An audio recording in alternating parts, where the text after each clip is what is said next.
حضرت حسن بصری رحمۃ اللہ علیہ ولادت مبارک۔ خلافت فاروقی 12 ہجری میں ام المومنین سیدہ ام سلمہ رضی اللہ تعالیٰ عنہ کی محبوب خادمہ سید خیرہ رحمۃ اللہ علیہ کے یہاں سید التابعین حضرت حسن بصری رحمۃ اللہ علیہ کی ولادت ہوئی۔ آپ ان خوش نصیب ہستیوں میں شامل ہیں جنہیں صحابہ کا دور اور اصحاب کرام کی روشن صحبت ملی، اور پرورش و تربیت کا آغاز ام المومنین ام سلمہ نے اپنے گھر بیت نبوی میں خود اپنی گود اپنے زیر سایہ کی۔ نام مبارک حسن بھی انہوں نے خود ہی منتخب کیا۔ آپ کے والد محترم حضرت یسار بھی مشہور صحابی حضرت زید بن ثابت رضی اللہ تعالیٰ عنہ کے غلام تھے، جو سرور کونین حضرت محمد مصطفیٰ صلی اللہ علیہ وآلہ وسلم کے کاتب وحی تھے، اور حضرت یسار رحمۃ اللہ علیہ انہیں بہت عزیز تھے۔ حلیہ مبارک۔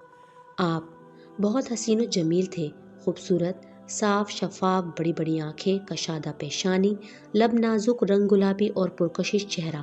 ظاہر کی طرح آپ کا باطن بھی روشن اور قول و عمل یکساں تھا۔ آپ صاف اور حق گو تھے، اللہ کے ڈر کے سوا کسی بڑی طاقت کے سامنے کبھی نہ جھکے۔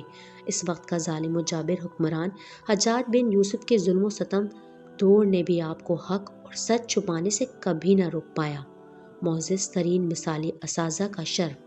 صحبت خود انسان کو بہت کچھ سکھا دیتی ہے، اور آپ کے علم و کمال کا اندازہ اس بات سے بخوبی لگایا جا سکتا ہے کہ آپ کو ابتدا ہی سے معزز ترین ادبی علمی شخصیات کا ساتھ حاصل ہوا۔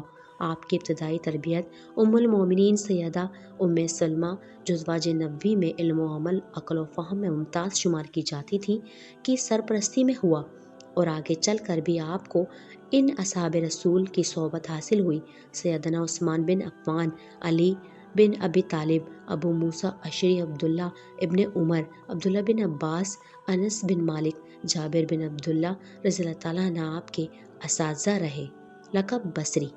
حضرت حسن بصری رحمۃ اللہ علیہ کی عمر عزیز جب 14 برس ہوئی تو آپ اپنے والدین کے ساتھ شہر بصرہ تشریف لے گئے اور وہاں مستقل قیام فرما لیا۔ اسی وجہ سے آپ بصرہ کے لقب سے مشہور ہوئے۔ ان دنوں شہر بصرہ علم و فضل کا مرکز تھا۔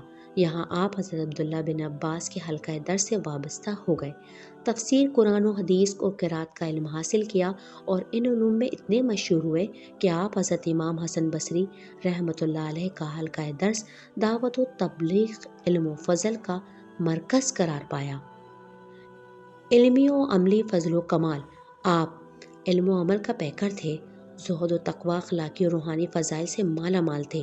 علامہ نووی لکھتے ہیں کہ وہ مشہور عالم تھے، ان کی جلالت علمی پر سب علماء کا اتفاق تھا۔ امام شعبی کہتے ہیں کہ ملک عراق میں کسی عالم کو ان سے افضل نہ پایا۔ امام قتادہ لوگوں کو ہدایت کرتے تھے کہ حسن بصری کا دامن پکڑے رہنا۔ میں نے رائے اور فیصلے میں ان سے بڑا کسی شخص کو سیدنا عمر فاروق کے مشابہ نہ دیکھا۔ حافظ ذہبی لکھتے ہیں امام حسن بصری حافظ، علامہ، فقیہ النفس، کبیر الشان، بالغ التصغیر تھے، روحانیت کا سرچشمہ۔ آپ اگرچہ علوم اسلامی میں شیخ الاسلام کا درجہ رکھتے تھے، لیکن ان کا حقیقی مزاج و ذوق و علوم تھے جو قلب و روح سے تعلق رکھتے تھے، جس کو بعد میں علم تصوف کا نام دیا گیا۔ آپ عبادت، ریاضت، زہد و تقوی میں اعلیٰ مقام رکھتے تھے۔ آپ پر ہر وقت حزن و غمگینی سی کیفیت چھائی رہتی تھی۔ آپ فرماتے تھے کہ مومن کی ہنسی قلب کی غفلت کا نتیجہ ہے، زیادہ ہنسنے سے دل مردہ ہو جاتا ہے۔ قرآن پاک کی آیت مبارکہ جب پڑھا کرتے زار و قطار رویا کرتے تھے۔ خوف خدا آپ پر غالب تھا۔ خشیت الہی کے یہ آثار تھے کہ آپ جب بیٹھے ہوتے تو اس قیدی کی طرح لگتے جسے قتل کیے جانے کا حکم دیا جا چکا ہو، اور جب وہ جہنم کا ذکر کرتے تو ایسا معلوم ہوتا کہ دوزخ صرف ان کے لیے بنائی گئی ہے۔ اور خوف خدا آپ پر اس قدر غالب تھا کہ آپ کی مجلس میں عالم آخرت کے علاوہ کسی اور شے کا ذکر نہ ہوتا تھا۔ آپ فرمایا کرتے، تم اس دنیا کا تعارف چاہتے ہو؟ میں ایسے مقام کا کیا حال بیان کروں جس کا اول حصہ تعب مشقت ہے اور آخری حصہ موت و فنا۔ اقوال حسن بصری۔ تواضع کی یہ علامت ہے کہ جس کسی سے بھی ملے اس کو اپنے سے افضل و برتر سمجھے۔ جب بندہ توبہ کرتا ہے تو اس سے خدا کے ساتھ اس کی قربت میں اضافہ ہوتا ہے۔ اگر اپنی موت کی رفتار پر نظر ہوتی تو وہ اپنی امیدوں اور آرزوؤں کا دشمن ہو جاتا۔ اسلام یہ ہے تم اپنے قلب کو اللہ کے حوالے کر دو۔ جب تم کسی شخص سے دشمنی کرنا چاہو تو پہلے اس پر نظر کرو کہ اگر وہ اللہ کا مطیع و فرما بردار ہے تو اس سے بچو، کیونکہ اللہ اس کو کبھی تمہارے قبضے میں نہ دے گا، اور اگر وہ نافرمان ہے تو اس سے عداوت کی ضرورت نہیں، کیونکہ اللہ کی عداوت اس کو کافی ہے، وہ خود ہلاک ہو جائے گا۔ وفات۔ زندگی کے آخری لمحات میں کاتب کو بلا کر لکھوایا، حسن اس بات کی شہادت دیتا ہے کہ لا الہ الا اللہ و اشہد ان محمد رسول اللہ۔